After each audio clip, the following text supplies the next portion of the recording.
Повод за този образен преход на гръцко-българският граничен район е един съответен обект – ЕНАКТ – природни инициативи за стимулиране на алтернативен туризъм. 5 организации и от двете страни – Община Висалтиес, Главна дирекция на Природен парк Беласица, Гръцки клуб за алпинизъм в град Нигрита, Център за развитие на район Родопи, Търговска и промишлена палата в град Серес. Те осъществяват сътрудничество от 2 години, планирайки и реализирайки общи действия с насока околната среда и развитието на туризма в района. Маршрутът, който реализирахме с места за отдих Нигрита, Свети Пантелеимон и планинска верига Вертискус, ще завърши минавайки през гръцко-българската граница от планинската верига Белес и село Коларово, където се помещава и главната дирекция на Природен парк Беласица.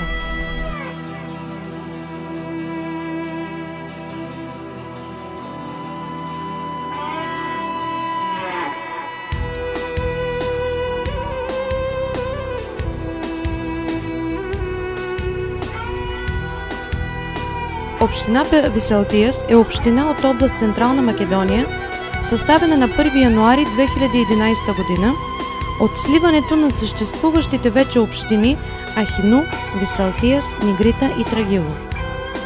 Намира се в район с изключителна природна красота, където водният елемент се съчетава хармонично с растителност. Тя е район с значителни и надеждни моменти за развитие, благодарение на природното богатство и геотермичния земен слой. На този заключителен етап за програмата ЕНАКТ, организациите, включили се с ентусиазъм в нея, могат да опишат само с топли думи опита и ползата от своето участие. Резултат от това е и едно бъдещо сътрудничество.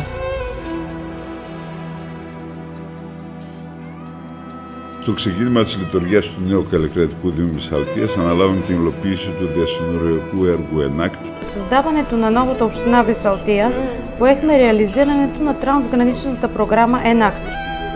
Основната ни цел беше да се изтъкнат особените природни ценности на района, но и тяхната реализация чрез туризъм и съвместно сътрудничество с България.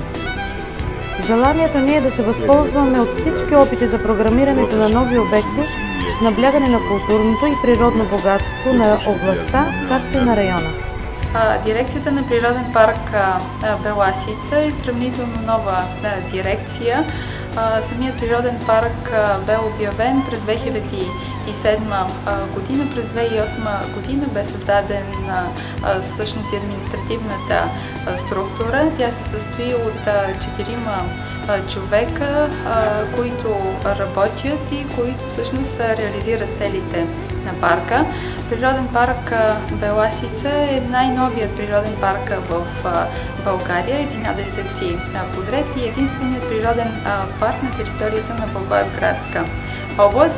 Той бе обявен с цел да се опазят вековните букови и кестенови гори, които се намират на територията на